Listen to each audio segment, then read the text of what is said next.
Todos, graça e paz, aleluia. Gente, antes de compartilhar a palavra desse período, dessa nossa sessão, eu queria mais uma vez falar um pouquinho, encorajando você a adquirir algumas literaturas que nós temos à disposição. Eu acabei não mencionando isso ontem, por já ter falado em outras ocasiões, mas a nossa intenção com a venda dos materiais não é fazer comércio. Eu, particularmente, não tenho nenhum ganho com a venda dos meus materiais. A gente reinveste tudo isso, no próprio Ministério de Ensino, nos próprios projetos que a gente tem realizado para poder espalhar e divulgar a Palavra de Deus. Então, isso me deixa muito à vontade, além do fato de que eu particularmente acredito nessa ferramenta de treinamento, de adestramento, que a literatura pode ser algo de fato abençoador. Alguns dos livros que eu vou falar, para quem esteve ontem já me ouviu, para quem não esteve, vale aí o reforço, a indicação. Ontem anunciei um pequeno livreto que nós temos disponibilizado chamado Devocional Diário. Ontem falamos que o livro não é um livro de devocionais. Ele é sobre a doutrina de uma relação diária com Deus. Sobre a importância de buscarmos ao Senhor, de termos tempo com Ele todos os dias. Uma mensagem curta, prática, objetiva, mas que eu particularmente acredito ser algo revolucionário. A gente está vendendo isso por um preço simbólico, R$5. Ontem eu falei, todo mundo riu como se fosse brincadeira. Eu espero que você riu do fato de que não seria preciso. Mas você ainda pode parcelar em 5 de 1, sem juros no cartão de crédito. E quando a gente fala a respeito disso, é porque a gente está imaginando que talvez você não vai levar só um livro, não vai comprar só R$5. Talvez seja um bom presente para você investir na vida de discípulos, de gente que você cuida. Talvez seja uma oportunidade aí para você aproveitar e dar algo de muito valor espiritual sem que te custe tanto no natural. Recomendei ontem um livro, que tem sido um dos livros que mais abençoou a minha vida, que mais me fez desejar ter um relacionamento vivo, profundo com o Senhor Jesus, de querer descobrir a vida de fé, a vida no Espírito, com as marcas do sobrenatural. Foi esse livro aqui, O Vinho Novo é Melhor. Nós fizemos uma parceria com a Editora Vida, que é quem publica esse livro, e eu anunciei ontem, saiu com uma edição especial com prefácio, do pastor Luciano Subirá, eu compartilhando o que foi o livro. Ontem eu falei aqui que só a quantidade de vezes que eu contei, fora as que eu não contei, eu contei ter lido esse livro até a de número 17. Teve uma época da minha vida que eu já não lia com tanta frequência, mas eu lia pelo menos uma vez por ano. Depois de um tempo, quando eu já tinha quase decorado, falei, agora vou dar uma pausa. Mas eu acredito que é um material que pode incendiar o seu coração, a sua fé. Como diria meus filhos adolescentes, hashtag fica a dica.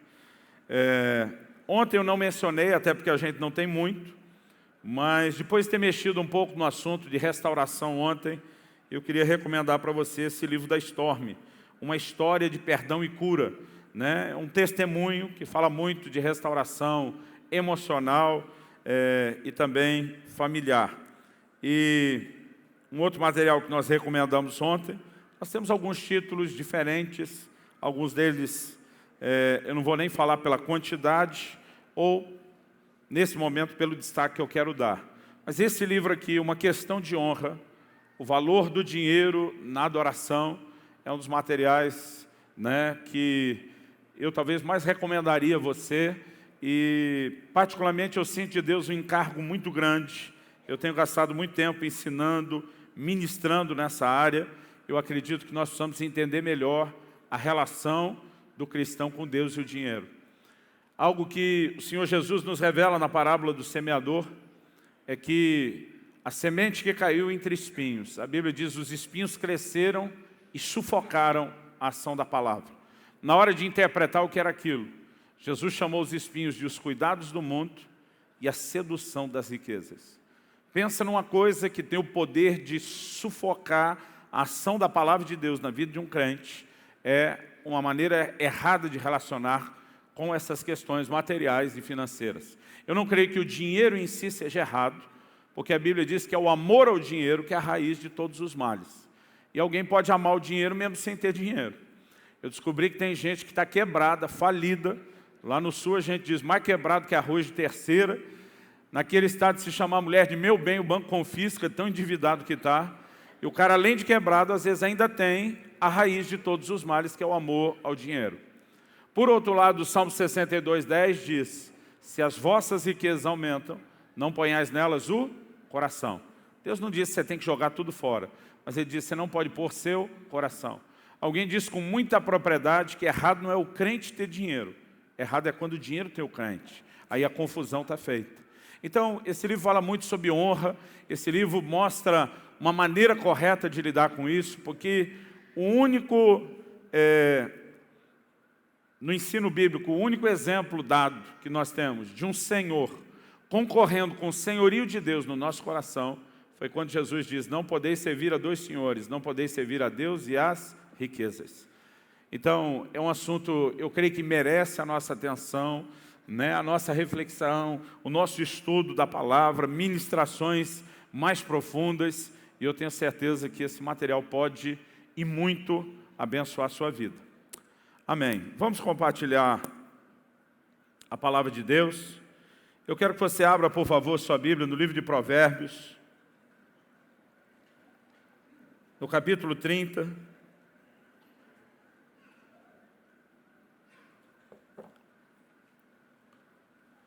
Provérbios 30, nos versículos 15 e 16.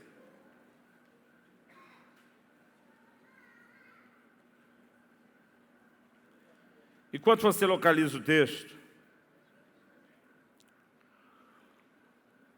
eu quero fazer uma afirmação que você precisa ouvir com muito cuidado, para não tirar ela dentro do contexto. Eu acredito muito, querido, na oração.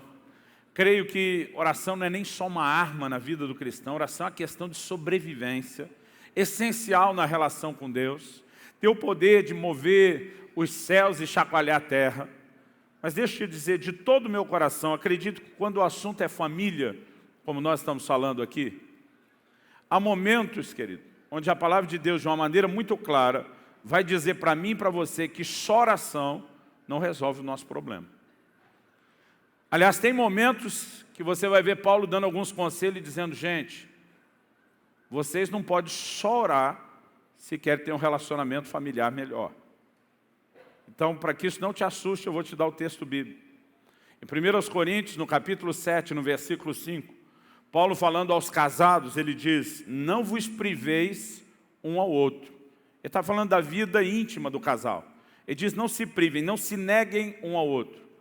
Ele diz assim: a não ser, talvez, por mútuo consentimento, os dois têm que estar de pleno acordo, e ainda ser dentro do talvez. Ele diz, com uma justificativa, além de ser talvez e com mútuo consentimento, ele diz: para vos dedicardes à oração. Ele diz, por um pouco de tempo. Ele também está dizendo, não exagera. Ele diz, e depois vos junteis novamente. E ele termina dizendo assim: para que Satanás não vos tente por causa da vossa incontinência. A palavra incontinência é a falta de controle sobre o desejo. O que é que nós estamos aprendendo nesse texto? Paulo está dizendo: meu amigo, se você só orar e não comparecer, o diabo vai entrar no seu casamento. A vida inteira eu ouvi dizer que para botar o diabo para correr, a gente tinha que só orar. Mas Paulo está falando que se o casal só orar, o diabo também entra. Porque a vida cristã, querido, embora ela tenha os elementos, as ferramentas, as práticas espirituais, ela nos é apresentada de uma maneira muito clara, onde nós temos uma resposta natural no nosso estilo de vida, na maneira de caminharmos. E se tem gente negligenciando o melhor de Deus porque não ora, tem gente, por outro lado, também comprometendo o melhor de Deus porque acha que isso vai ser alcançado só com oração. O que Paulo está dizendo, querido, é que só oração não melhora seu casamento. Ela melhora alguns aspectos, mas nós precisamos aprender o que é nos doar um ao outro, o que é nos entregar um ao outro, o que é fortalecer um relacionamento dentro do prisma de Deus. Então não tira o que eu estou falando do contexto, porque eu não estou falando contra a oração. Mas eu acredito que se nós queremos ter uma vida familiar abençoada, nós vamos ter que aprender mais do que orar. Além de orar, nós vamos precisar entender alguns princípios. E um deles, Paulo está dizendo, se você só orar, o diabo vai acabar entrando. Porque muitas vezes, querido, o que precisa para se fechar uma porta, principalmente quando o assunto são questões emocionais e relacionais, não é só oração, mas é um comportamento correto. E algo que Deus tem me incomodado nos últimos anos, é que quando a gente entra nesse assunto de família, e eu creio, querido, em intervenções sobrenaturais, e eu creio que ainda hoje, algo pode ser gerado, liberado em seu favor, ainda antes dessa conferência terminar. Mas eu quero que você entenda que talvez enquanto por um lado você está esperando Deus agir, talvez do outro Deus está olhando e com a mesma expectativa, Deus também está esperando você agir. Deus também está esperando você colocar em prática alguns princípios. O que eu quero falar nessa e na próxima sessão são dois princípios que eu acredito que não adianta a gente só espiritualizar. Embora eles em si sejam princípios espirituais, a gente não pode omiti-los acreditando que se a gente for bem crente nas outras áreas é suficiente. A gente também tem que trabalhar essas verdades. Então, por favor, me acompanhe aí. Provérbios 30, 15 e 16. O texto diz assim: a sanguessuga tem duas filhas, a saber, dá. Há três coisas que nunca se fartam, sim, quatro que não dizem basta. São elas a sepultura, a madre estéril, a terra que não se farta de água e o fogo que nunca diz basta. Primeiro ele começa falando no versículo 15 sobre a sanguessuga. A sanguessuga é, por definição, um parasita. Parasita, de acordo com a definição, né, dos mais entendidos experts, são organismos que vivem em associação com outros, dos quais retiram os meios para a sua sobrevivência, normalmente prejudicando o organismo hospedeiro. Esse processo aí a gente normalmente chama de parasitismo. Todas as doenças infecciosas, as infestações dos animais e das plantas são causadas por seres considerados, em última análise, parasitas. O efeito de um parasita no hospedeiro pode ser, no mínimo, sem lhe afetar as funções, vitais, como é o caso dos piolhos, até poder causar, no outro extremo, o máximo, a morte, como é o caso de muitos vírus e bactérias patogênicas. Por que eu estou falando isso? Eu acredito, querido, que assim como no natural, os parasitas entram em contato com outros seres para sugar e arrancar tudo que podem. E com isso, eles obviamente não acrescentam nada, estão sugando, podem causar um mínimo de desconforto até a morte completa do outro. Eu acredito que dentro da visão de relacionamento, nós não podemos permitir que haja, especialmente nós, cristãos, uma mentalidade parasita. O texto começa falando que a sanguessuga tem duas filhas. Sanguessuga é um parasita. Ela cola e gruda num animal, numa pessoa, querendo extrair, puxar o sangue. E ele compara esse exemplo que ele dá da sanguessuga como parasita. E ele fala logo depois, há três coisas, quatro que nunca dizem basta. Então ele está indo além do parasita. Ele diz a sepultura, não importa quanta gente morra, ela nunca está satisfeita. A madre estéril, ele está falando de uma mulher, principalmente no contexto cultural da época, que era uma vergonha não ter filho, que nunca vai deixar de lutar e tentar reverter esse quadro e condição. Ele diz a terra que não se farta de água, pode regar continuamente, está sempre precisando. E o fogo que nunca diz basta. Em outras palavras, ele estende a ideia do conceito de parasitismo para outras coisas que não importa o quanto que você dê, nunca será suficiente. Infelizmente, embora inicialmente pareça que a Bíblia está falando só de um parasita, ela começa a falar de coisas, ela começa a falar de pessoas que revelam o mesmo comportamento. Pode receber continuamente, intensamente, ininterruptamente, mas nunca será suficiente. Eu acredito que a palavra de Deus é um livro de relacionamentos. Você pega os 10 mandamentos, por exemplo, os primeiros 4 regem a nossa relação com Deus.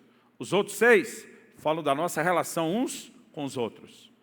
A maior parte do tempo você percebe que quase tudo aquilo que Deus tem falado, ou está regendo o nosso relacionamento com Ele, ou está regendo o nosso relacionamento com os irmãos.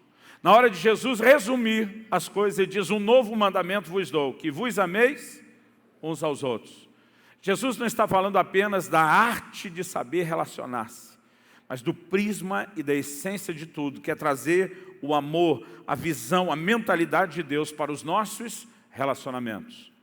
Eu particularmente acredito que uma das coisas que mais traz dano aos relacionamentos, e eu quero destacar de uma forma especial, inclusive, a questão do casamento, tem sido muitas vezes essa mentalidade parasita.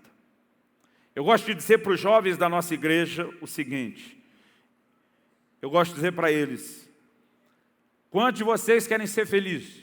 De tempo em tempo eu faço a pergunta. É lógico que a maioria ergue a mão, eu. E normalmente digo para eles, se você quer ser feliz, não case. A primeira reação é de choque. A turma olha quase como quem diz, pastor, o senhor está querendo dizer que não há felicidade no casamento? Mas eu digo para eles, eu não estou querendo dizer que não há felicidade no casamento.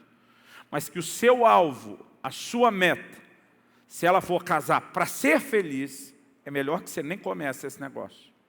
Porque essa nunca foi a ideia de Deus. Em Deuteronômio 24:5, a palavra de Deus diz que o homem, quando casasse durante 1 ano, não sairia à guerra, ficaria em casa. Deus diz assim, para promover a felicidade, a mulher que tomou por esposa. Deus não está dizendo que não deveria haver alegria no casamento. Mas Deus está dizendo que nós deveríamos entrar no casamento para fazer o outro feliz e não para ser feliz. Você consegue entender a diferença? Entrar no casamento para ser feliz é fazer do outro aquele alvo do nosso parasitismo. Eu vou encontrar nessa pessoa todo o suprimento para as minhas carências, para as minhas necessidades emocionais, afetivas, físicas. E muitas vezes a gente faz do outro aquele objeto do nosso parasitismo, que nós vamos sugar tudo que podemos. Às vezes os efeitos do parasitismo, como eu disse, são mínimos. Às vezes pode causar morte. E eu tenho percebido muitos relacionamentos onde alguém dentro do relacionamento manifesta isso mais forte do que o outro. Às vezes a ponto de matar, de fazer definhar a alma e o aspecto emocional da outra pessoa. Eu acredito que a mentalidade que eu e você precisamos ter, e quando a gente pensa, vamos falar um pouco mais do casamento, embora eu não quero limitar isso ao casamento, serve em todos os níveis de relacionamento. Quando Deus, porque outro dia citei esse texto de Deuteronômio 24:5, e eu vi uma irmã falando para outra, parece que Deus queria que no casamento fosse assim, o homem vivesse para fazer a mulher feliz. Quase como quem diz, eles é que tem que viver em função da gente e não o contrário. Eu chamei as duas que eu percebi conversando, falei, vem cá, tem os dois lados da moeda. Em Gênesis, no capítulo 2, Deus já havia criado o homem. E quando Deus decide criar a mulher, Deus diz assim, far-lhe-ei uma auxiliadora, uma ajudadora que lhe seja idônea. Falei, se eu seguir a lógica de vocês, de pegar um versículo só, eu posso pegar esse outro aqui e dizer que a mulher foi criada só para suprir o que faltava para o homem. Mas a verdade é que Deus nunca pensou dessa forma. O homem deveria viver em função da mulher, a sua esposa deveria viver em função do marido. Mas tirando o casamento, cada um de nós que ele deveria viver não em função de si mesmo, mas cada um de nós deveria viver em função dos outros. Quem está entendendo, diga amém. A natureza de Deus, amorosa de Deus, é uma natureza doadora. Deus amou o mundo de tal maneira que deu. A maior expressão do amor de Deus é vista numa mentalidade doadora. No entanto, a inclinação do homem de andar, agir e se mover dentro daqueles elementos de carnalidade que envolvem o egoísmo, elas têm sido parte da nossa ruína. Anos atrás eu li um livro que eu achei muito interessante a ilustração que o autor dá. O nome do livro é 2 pulgas e nenhum cachorro. E ele fala justamente de problemas no casamento. E ele fala dessa mentalidade equivocada. Ele diz, normalmente os solteiros, quando acredita ter encontrado a pessoa da sua vida, ele está do lado de cá como se fosse uma pulga, que também é um parasita, de olho naquele cachorrão, dizendo, vou arrancar e sugar dali tudo que eu preciso para ser feliz. O que ele não sabe é que do outro lado tem outra pulga, olhando para essa outra parte também, como o cachorrão, a cachorrona a ser sugada. E na verdade, quando os dois casam, descobrem que eram 2 pulgas e não tem nenhum cachorro para suprir ninguém. Irmão, isso tem sido de fato um problema enorme e gigantesco. Eu particularmente não gosto muito né, de dizer que o jovem solteiro, o jovem ou a moça solteiro, encontrou a sua metade. Porque a verdade, querido, é que se você não aprender a viver inteiro antes do casamento, você nunca vai ser inteiro depois. Se você não conseguiu ser completo antes do casamento, não é essa pessoa que vai te completar depois. Nenhum de nós deveria projetar uma necessidade ou uma expectativa de ser preenchido através de uma outra pessoa. Pelo contrário, nós deveríamos entrar tão cheios a ponto de dizer, eu tenho muito a dar, eu tenho muito a oferecer, sem viver só na dependência de receber. Quem está entendendo, diga amém. Em 1 Coríntios, no capítulo 7, nos versículos 33 e 34, o apóstolo Paulo fala algo, no mínimo interessante, eu diria muito importante do prisma do relacionamento. E diz assim, aquele que se casou cuida das coisas do mundo, de como agradar a esposa, e assim está dividido. E diz também a mulher, tanto a viúva como a virgem, cuida das coisas do Senhor para ser santa, assim no corpo como no espírito. A que se casou, porém, se preocupa com as coisas do mundo, de como agradar ao marido. Na verdade, Deus nunca fala de só um fazer algo em função para o outro. Mas Ele diz que a mentalidade do marido deveria ser de agradar a sua esposa, e a mentalidade da esposa deveria ser a de agradar ao seu marido. Agora, sabe qual é o nosso problema? O casamento, por exemplo, é uma relação que ela não tem apenas direitos, ela também tem deveres, responsabilidades. Mas normalmente nós entramos numa relação focando só os nossos direitos. Normalmente nós cobramos os deveres do outro, porque os deveres do outro são os meus direitos. Mas é muito difícil você ver um casal ter uma briga por causa dos deveres. Olha, eu quero me arrepender porque eu não tenho pago a minha dívida para você. Aí a pessoa do outro, não, eu me arrependo mais porque eu é que tenho errado. Não, eu tenho errado mais em não fazer você. Irmão, você não vai ver ninguém brigar por causa disso. É só você olhar, as discussões, elas são baseadas no quê? Nas nossas queixas do que a outra pessoa não está nos dando e a gente tinha direito de receber. É verdade ou não é? Porque se você diz, pastor, eu não sou casado, no mínimo você deve ser um filho e ter visto alguma cena entre papai e mamãe em algum momento. Ou se não foi dentro de casa, você deve ter visto isso em algum lugar. No mesmo capítulo 7, 1 Coríntios, ele diz lá no versículo 3, dá uma olhada comigo. Ele diz, o marido pague à esposa aquilo que lhe é devido, e também semelhante à esposa, pague ao marido aquilo que lhe é devido. Eu não sei se te avisaram antes do casamento, mas a verdade é que quando você se casa, você passa a estar em dívida. Você tem deveres. Você não entrou numa relação que só tem direitos. Você entrou numa relação onde você também tem deveres. Normalmente seus direitos são os deveres do outro, mas os seus deveres são o direito do outro. Agora, a gente é muito bom, querido, para cobrar o nosso direito, que é o dever do outro, e muito baixo para cobrar nossa falta nos nossos próprios deveres, que são os direitos do outro. Isso mostra o que normalmente a gente vive, mesmo depois de convertido, com uma perspectiva egoísta, interesseira. E, obviamente, querido, esse tipo de expectativa, eu costumo dizer que a decepção ela é proporcional à expectativa. Falamos isso ontem. A razão pela qual muita gente se fere dentro do ambiente familiar é porque a expectativa, querido, é altíssima. Quando criança, nós olhamos para os pais como se fossem super-heróis, como se não fosse gente. Depois a gente cresce, tira essa expectativa dos pais e agora bota no cônjuge. Essa é a pessoa que tem que me fazer feliz em tudo. Irmão, é muito comum você ver cenas onde a pessoa está privando o cônjuge de muita coisa, porque, na verdade, ela quer controlar a vida da pessoa com quem ela se casou, porque você tem que estar aqui o tempo todo para me suprir em tudo aquilo que eu quero. Eu não estou pregando, querido, nenhum tipo de independência entre o casal, mas eu estou dizendo que se a gente vivesse para oferecer um pouquinho mais e para cobrar um pouquinho menos, já daria uma baita de uma diferença. Aqui, a palavra de Deus está fazendo essa clara distinção. Não só tenho direitos nessa relação, mas eu também tenho uma dívida.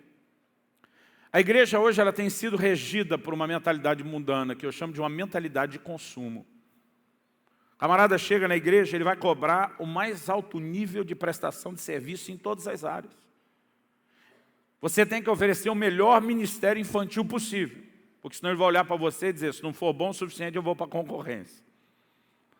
Mas se você tentar recrutar esse mesmo camarada para ajudar a cuidar não só dos filhos dos outros, até dos dele, ele não quer pôr a mão na massa. Ele diz, eu estou aqui para receber, não para dar. Outro dia um me falou no final de um culto, não gostei dessa música que cantaram hoje. Eu olhei na cara do abençoado e falei, por acaso foi para você que nós cantamos? Verdade, uma adoração já não é mais para Deus, tem que ser as músicas que a gente gosta, que faz a gente sentir bem. O que é isso? É uma mentalidade de consumo. E aí quando você se levanta para ter um discurso, irmão, você não pode estar aqui só para receber. Você precisa aprender a dar, é um negócio que faz barulho no ouvido das pessoas. Mas em 1 Coríntios 14, 26, Paulo diz, quando vos reunis, um tem salmo, outro tem doutrina, um tem língua, interpretação, o outro tem revelação. O que ele está dizendo? Não é só a mentalidade da crentaiada de hoje em dia, de vamos receber. A mentalidade que era cultivada é vamos nos unir para oferecer algo, para contribuir. Irmão, eu e você precisaríamos rever a mentalidade que nós temos da nossa motivação ao congregar. Mesmo diante de Deus, eu quero receber de Deus, mas eu não posso vir com a mentalidade de só receber. Eu quero oferecer a Deus o meu amor, eu quero oferecer a Deus a minha adoração, eu quero dar a Deus o meu melhor, eu quero me programar em casa sem que o pastor tenha que me convencer na hora, dar uma boa oferta. Eu preciso ter uma visão de oferecer algo a Deus, e mesmo para os irmãos, eu não quero só ser abençoado, eu na verdade quero ser um abençoador. Aliás, eu gosto de dizer que a grande promessa de Deus para Abraão não foi nem dizer eu te abençoarei, foi quando Deus disse para ele, eu farei de ti uma bênção. Porque melhor do que ser abençoado, querido, é ser abençoador. Melhor do que receber, é você se tornar um doador. Paulo diz que o Senhor Jesus declarou isso. A gente não vê isso nos evangelhos, o que me faz acreditar que ele ouviu isso da boca do próprio Senhor. Mais bem-aventurada coisa é dar do que receber. Esse princípio vale para tudo que nós fazemos. Na vida espiritual, no relacionamento com os irmãos, na vida da igreja, dentro de todos os níveis de relacionamento, dentro do casamento, que é quando nós entramos para promover algo na vida de outros, em vez de apenas receber. Quem está entendendo, diga amém. Em Filipenses, no capítulo 2, no versículo 4, eu vou ler na NVI, o texto bíblico diz assim, cada um cuide, não somente dos seus interesses, mas também dos interesses dos outros. Você pode repetir isso comigo? Diga, cada um cuide, não somente dos seus interesses, mas também dos interesses dos outros. Então, uma segunda coisa, além de promover a felicidade, o que é importante para o outro, que eu e você precisamos entender, é que nós precisamos ajustar o nosso foco, não só naquilo que é do nosso interesse, nós precisamos ajustar o nosso foco no interesse dos outros. Por favor, diga amém. O Senhor Jesus chama os seus discípulos para perto de si. Eu queria até que você abrisse nesse texto comigo. No Evangelho de Marcos, no capítulo 10. Evangelho de Marcos, capítulo 10.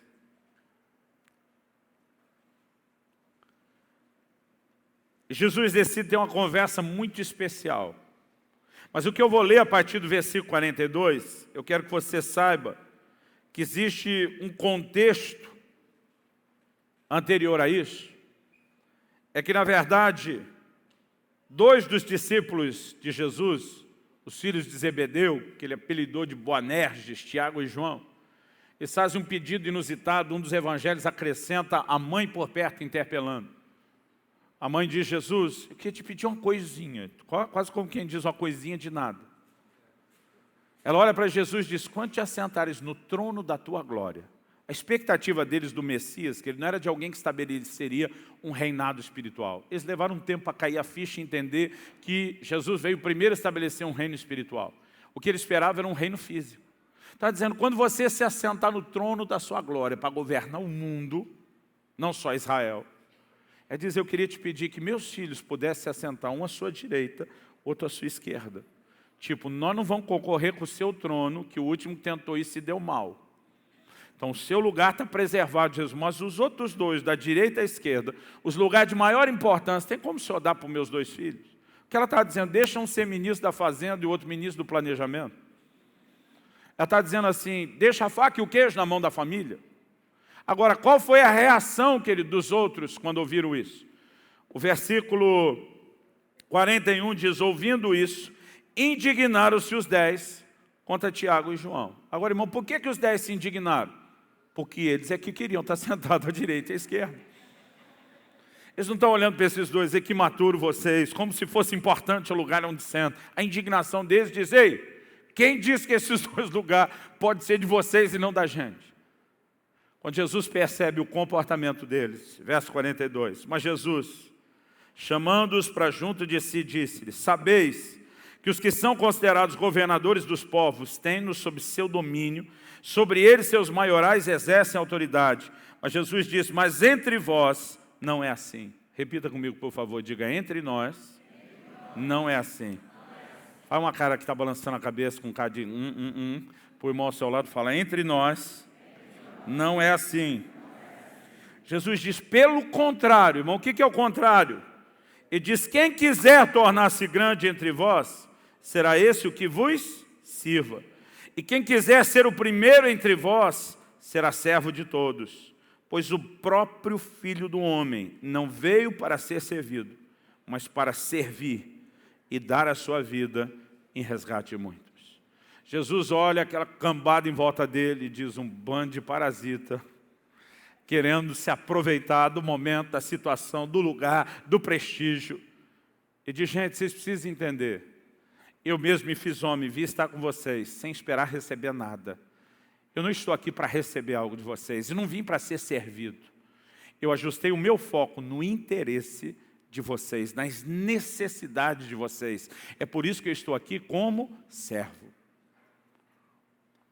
E nós precisamos entender, querido, que Deus não está cobrando isso apenas de um líder. O exemplo de Jesus é algo para ser imitado não apenas pelos líderes no cristianismo. Na verdade, é para ser imitado por todo cristão. E líder é aquele que é o primeiro a dar exemplo e sair na frente para aquilo que todo cristão tem que fazer. Mas a verdade é que a maneira de relacionar, não só dentro da família, no ministério, você pode aplicar isso, querido, em qualquer lugar. Deveria ser sempre aquela onde eu e você nos ajustamos, ou ajustamos o nosso foco no interesse dos outros. Evangelho de Mateus, no capítulo 7 e no versículo 12. Normalmente a turma lembra mais do que Jesus falou em Mateus 7, 1 e 2, do que o que ele fala no 12. Mateus 7, 1 e 2, Jesus diz, não julgueis para que não sejais julgados. Não condeneis para que vocês não sejam condenados. O que Jesus está falando? De uma lei espiritual, que é a lei de dar e receber. Eu gosto de chamar isso do efeito bumerangue. Tudo que vai, volta. Então Jesus disse, se oferece julgamento, o que é que volta? Julgamento. Se oferece condenação, lança condenação, o que é que volta? Condenação. Podemos chamar isso de semeadura e ceifa. Mas Jesus não está só dizendo, não faça aquilo que de ruim você não quer que volte para você.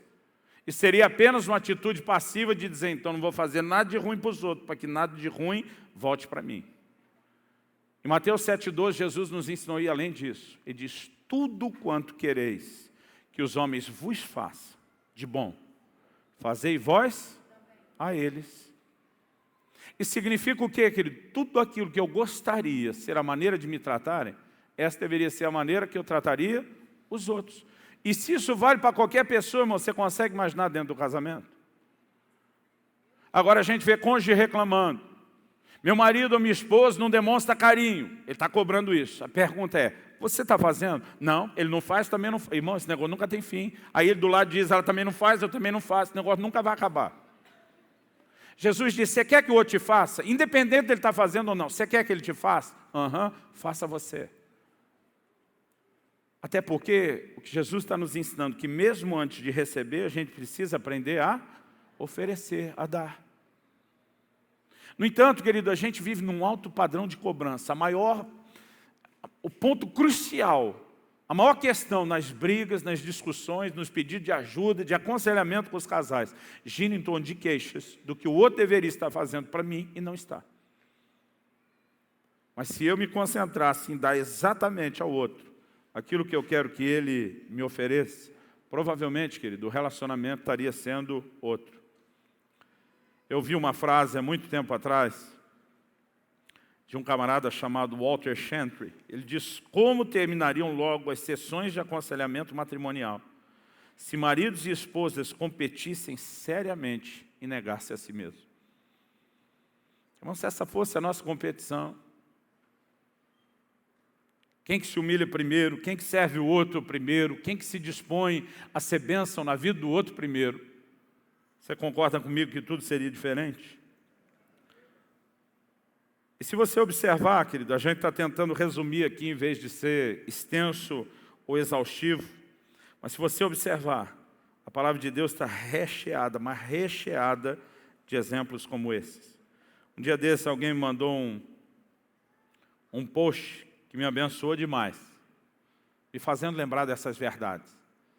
Eu guardei, dizia assim: o primeiro a se desculpar é o mais corajoso. O primeiro a perdoar é o mais forte. O primeiro a esquecer é o mais feliz. Porque, na verdade, querido, a gente cria uma competição. Você me deu gelo, eu te dou um gelo maior. Você está em silêncio, eu te dou um silêncio maior ainda. Você acha que pode me boicotar nisso? Eu faço guerra com você. E a gente vai fazendo dos relacionamentos, em todos os níveis, uma queda de braço, uma medição de força e de competição, de sabotagem um ao outro. Quando, na verdade, se Jesus mandou a gente fazer o bem até a quem faz o mal, por que a gente já não deveria estar fazendo bem, querido, com quem a gente está próximo, perto, convive junto, ama? Eu acredito que os meus deveres, de acordo com Jesus, ainda além da obrigação que eu já tenho, andar a segunda milha, entregar a capa junto com a túnica e virar a outra face depois de ter sido esbofeteado na primeira. Irmão, muitas vezes a gente fala de um evangelho onde a gente quer sinais, prodígios, maravilha, resposta de oração todo dia, mas a gente negligencia de forma descarada aquilo que é simplesmente o que eu e você podemos chamar da essência do evangelho. Repito, não estou falando contra a oração, querido, mas o que o seu casamento precisa, mais do que oração, é de autonegação. O que o seu casamento ou o relacionamento, não só entre marido e mulher, pais e filhos, entre irmãos, mesmo dentro da igreja. Outro dia alguém falou para mim: pastor, casamento é um negócio difícil demais. Eu falei: irmão, não é o casamento que é difícil. Relacionamento é difícil. O casamento é um nível de relacionamento onde há intensidade. Minha melhor escola para o casamento, irmão, foi que eu, ainda solteiro, dividi um apartamento com outro pastor que também era solteiro. Irmão, pensa como a gente teve a revelação daquele texto de Provérbios: assim como ferro com ferro se afia, assim o homem é o seu amigo. É o texto da Bíblia que eu mais me lembro da época que eu morei junto com aquele meu colega. Nós éramos muito diferentes. Cada um tinha seu quarto, graças a Deus, já diminuía a briga, porque o casal ainda tem que dividir o mesmo quarto.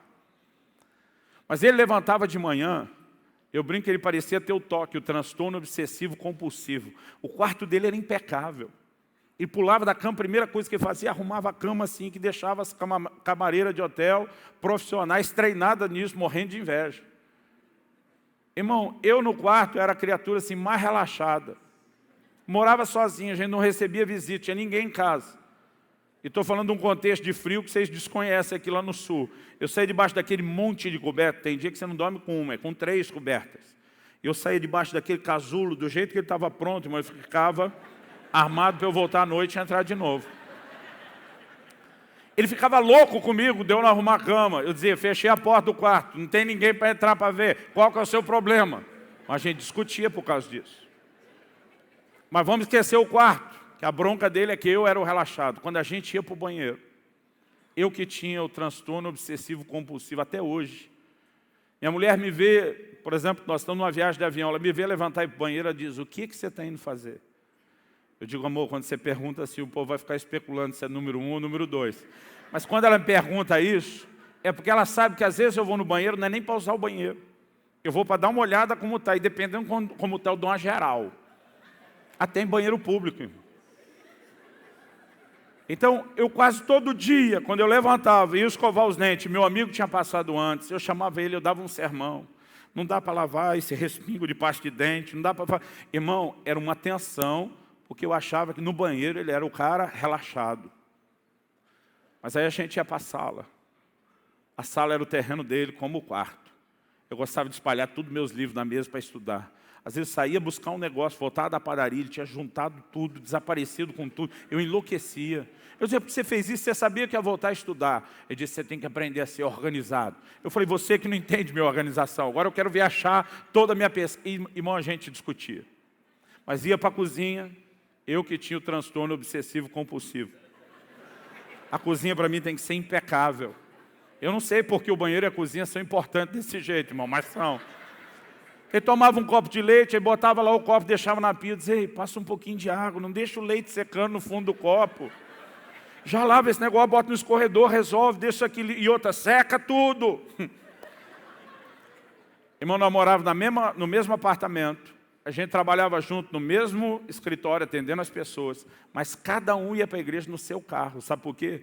A gente discutia qual caminho era o melhor caminho a ser feito. Numa cidade pequena do interior, irmão, que não tinha nem muita variação. Então, cada um ia no seu carro para não dar discussão.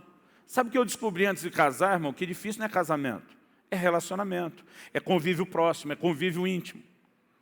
Martinho Lutero diz, 1 ano de casamento me santificou mais do que 10 anos de monastério. Pensa numa coisa boa para te santificar, irmão. É o tal do casamento. Outro dia eu comecei uma palavra dessa na igreja, dizendo, irmãos, minha esposa tem que erguer a mão para o céu e louvar a Deus pela minha vida. E depois que ela passou a conviver comigo, ela cresceu muito. Eu fui falando num tom assim, a igreja foi me olhando, disse, onde é que o pastor está com a cabeça? Falei, ela cresceu muito em paciência, perdão, né, amor, misericórdia, compreensão, porque eu falei, eu treinei ela a melhorar em todas essas áreas. Qualquer convívio, a Bíblia diz, como ferro com ferro se afia, assim o homem é o seu amigo. Por quê, querido? Porque os relacionamentos provocam e manifestam o que? A nossa própria carnalidade, a nossa própria limitação. Agora, qual é o remédio, irmão? Se isolar do mundo e viver sozinho? Não. É a gente lidar com essa natureza interesseira, egoísta, botá-la na cruz. Por favor, diga amém. Aprendemos o quebrantamento e vivemos uma vida de doação, não de sanguessuga ou de parasitismo. Porque enquanto a gente estiver nessa perspectiva, irmão, haja aconselhamento, haja oração, haja tudo.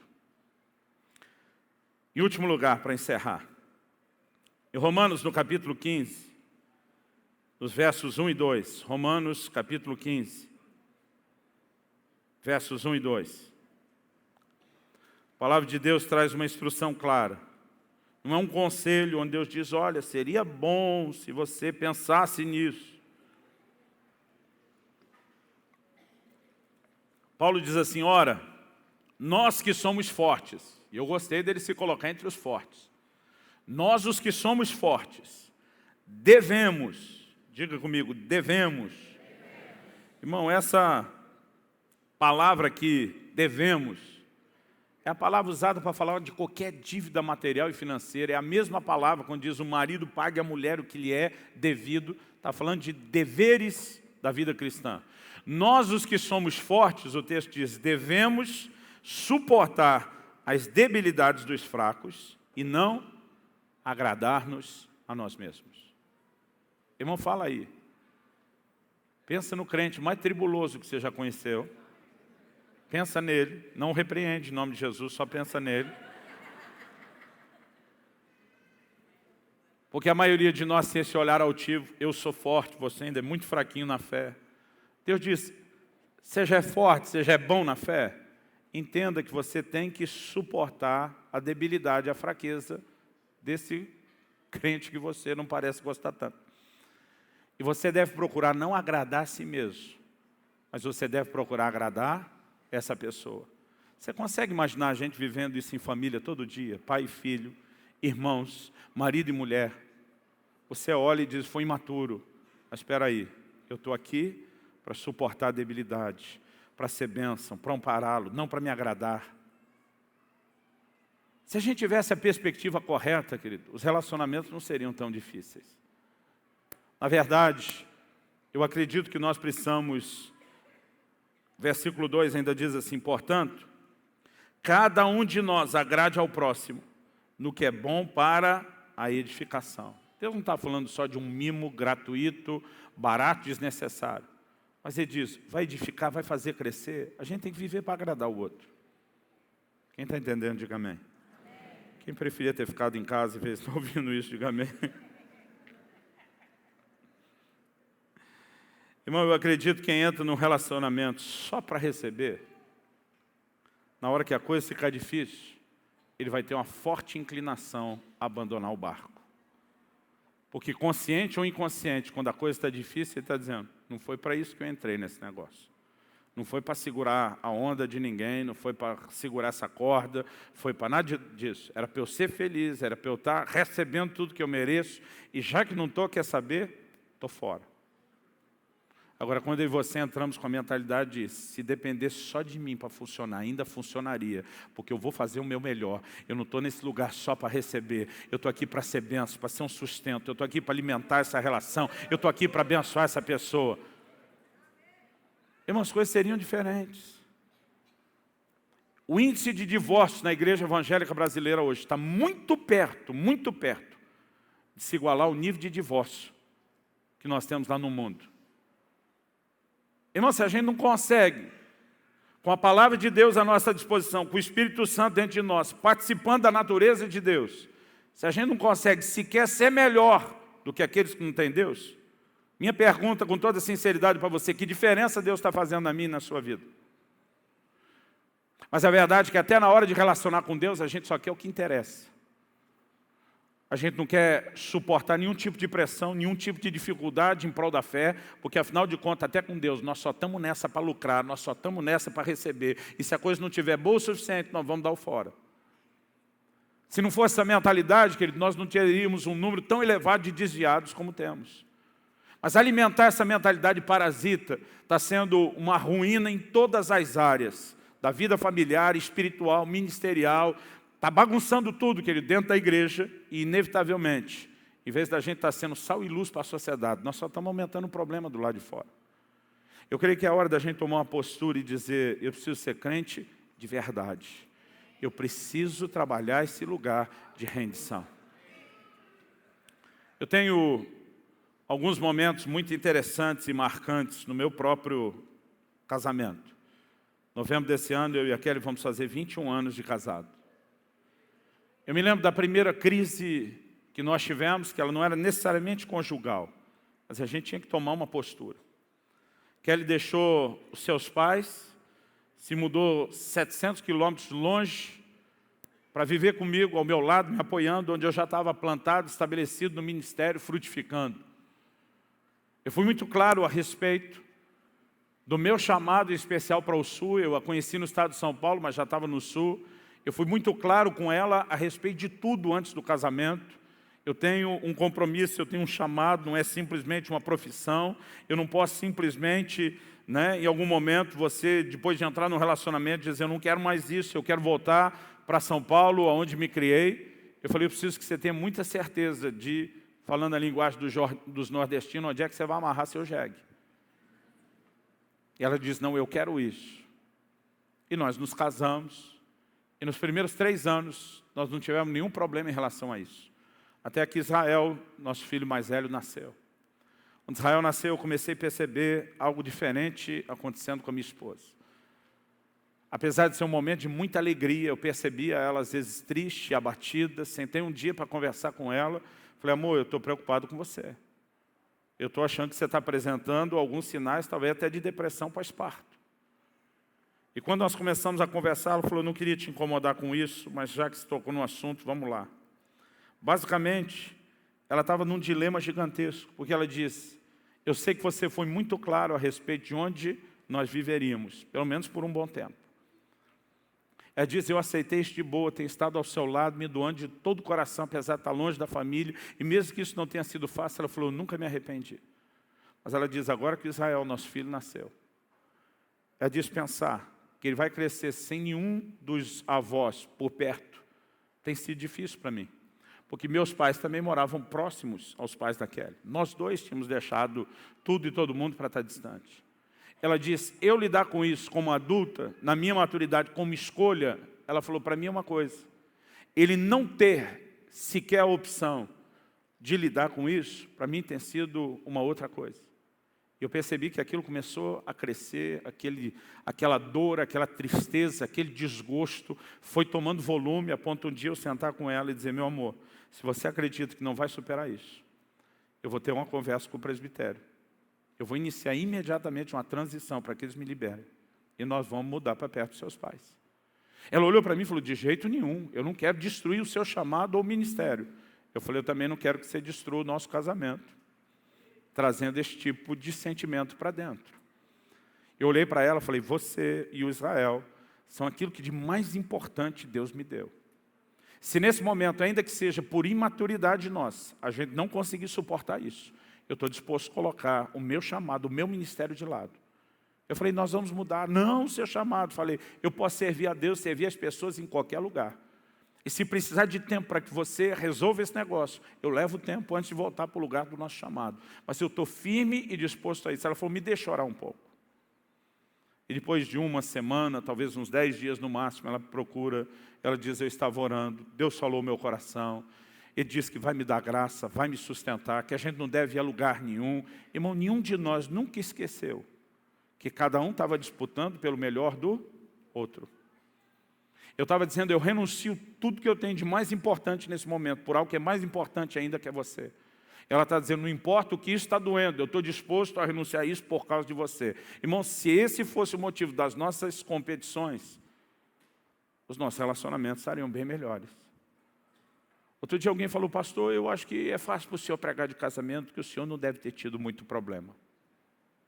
Falei, irmão, eu posso não ter tido, mas dei muito problema para minha mulher. Falei, ela é um doce de pessoa, é fácil de relacionar, mas só Jesus sabe o que ela já passou comigo. Mas um princípio que tem nos ajudado é entender essa visão de viver em função do outro, de ser suporte nas fraquezas. 1 Coríntios, capítulo 13, eu vou ler na NVI, do verso 4 ao 8. O amor é paciente, o amor é bondoso, não inveja, não se vangloria, não se orgulha, não maltrata, não procura seus interesses. Diga comigo, não procura seus interesses. Não se ira facilmente, não guarda rancor. O amor não se alegra com injustiça, mas se alegra com a verdade. Tudo sofre, tudo crê, tudo espera, tudo suporta. O amor nunca perece. Mas as profecias desaparecerão, as línguas cessarão e o conhecimento passará. A palavra de Deus nos mostra, querido, que o amor genuíno, o amor do tipo de Deus, ele de fato, ele aguenta o tranco. Ele não procura o seu interesse, ele tudo sofre, ele tudo crê, ele tudo suporta. A verdade é que eu e você precisamos nos reprogramar. Eu queria que você já ficasse em pé para parecer que está acabando.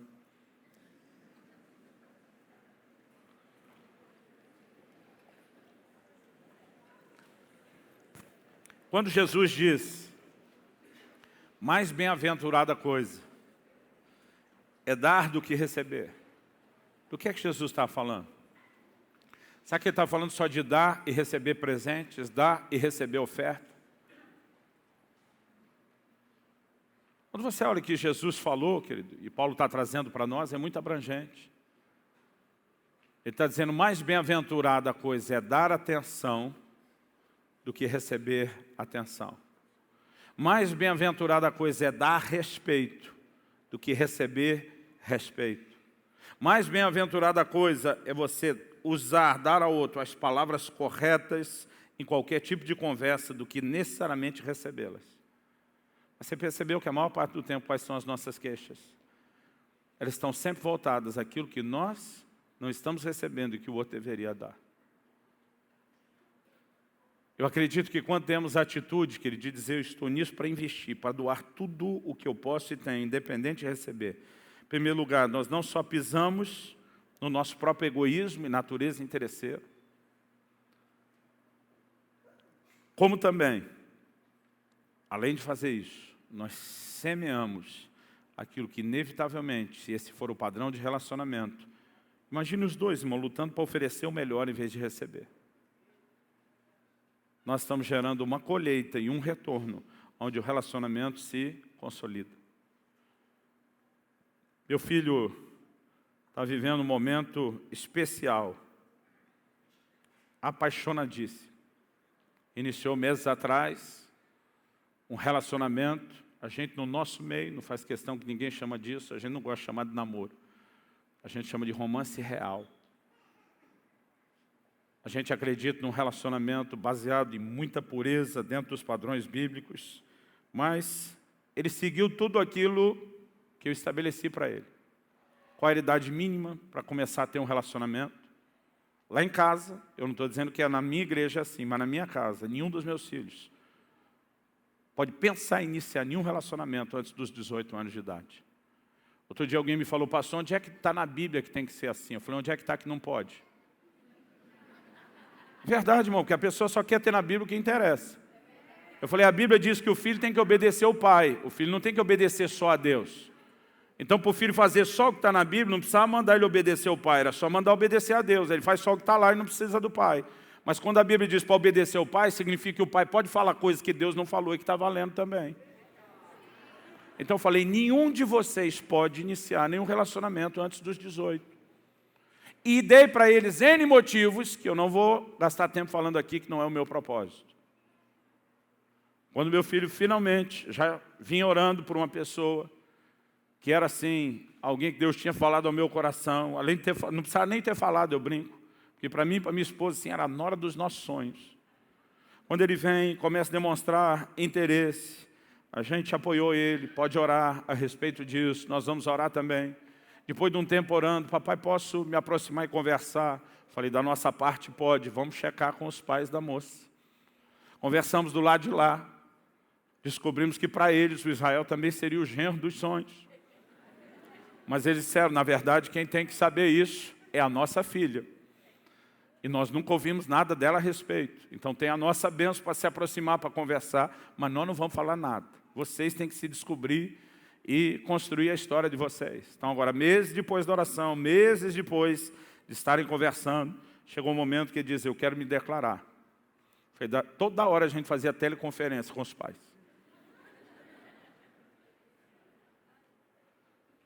A gente foi permitindo cada passo. Quando finalmente ele abriu o coração e falou de tudo que sentia, descobriu que a moça sentia tudo por ele, né? E ele ficou assim muito empolgado. Eu falei, mas filho, ainda faltam quase 4 meses para você completar os 18. Então, mesmo que seja na hora dos nossos sonhos, mesmo que você tenha a bênção dos seus pais, ela também tem a deles. Mesmo que você esteja apaixonado por ela por você, que seja tudo que a gente quer. A regra ainda está de pé e está valendo. Está certo, irmão, que ele só precisou de 18 anos e menos de um dia para iniciar o relacionamento. Mas ele esperou até o dia. Depois nós começamos a estabelecer várias etapas, mas eu chamei ele algumas vezes e falei, filho, deixa eu te dizer uma coisa. Você está apaixonado por essa menina, papai está muito feliz. Mas normalmente essa fase, que outros chamam de namoro, a gente trata aqui diferente. Ela é a fase que, por causa da paixão, as pessoas tendem a não enxergar nada. Qualquer dica de situações que ele vai ter que lidar com o resto da vida por um perfil de comportamento, ele não enxerga, porque ele está apaixonado, ele não quer nem saber. Mas o problema é que tudo aquilo que ele não queria enxergar na fase que apaixonou, ele faz questão de enxergar depois que casou. Ficar dando valor. Não tinha percebido isso. Não tinha enxergado aquilo. Então eu falei, piar, como a gente diz lá no sul, menino, normalmente as pessoas fecham o olho antes de casar e abrem depois. Falei, eu prefiro que você faça o contrário. Abra primeiro, enxergue tudo que você puder, mas depois de casar, feche seus olhos e para de procurar defeito. Porque quem está procurando defeito, querido, está procurando o protesto, a reclamação daquilo que ele não recebe. Eu falei, eu quero que você mire tudo que ela tem de imperfeição. E que você tome uma decisão antes de casar. Eu vou passar o resto da vida tolerando, suportando, amando, relevando isso. Porque eu não estou entrando nesse relacionamento só para receber. Estou entrando nesse relacionamento para oferecer. Irmão, nós precisamos ser reprogramados. para os relacionamentos, com a mentalidade divina, não com a mentalidade parasita. O meu desafio para você, nesse momento, nessa tarde, em nome de Jesus, é convidar você a voltar para a cruz, para aquele lugar onde nenhum de nós deveria ter saído, embora às vezes pareça que a gente foi crucificado com velcro. Em vez de estar pregado na cruz, nós estamos com velcro, né? Você arranca a hora que quer e desce da cruz. Eu quero te convidar a voltar a esse lugar. Relacionamento, querido, não deveria ser tão difícil. Mas eu confesso que nossa mentalidade errada, equivocada e parasita tem dificultado um pouco mais. Eu gostaria que a gente terminasse orando. E que nesse momento você pudesse entender que a maior dificuldade dos seus relacionamentos, começando pela sua casa, não são as pessoas com quem você mora. Seu maior problema você vai encontrar na frente do espelho. É você mesmo. É a sua dificuldade de se doar e o seu alto nível de exigência de receber. Mas se nós permitirmos que o Deus que vive em nós manifeste a natureza dele, que é doadora, não controladora, não parasita, isso vai fazer toda a diferença. Você pode dizer amém? Você recebe essa palavra? Você não vai começar a não gostar de mim depois disso?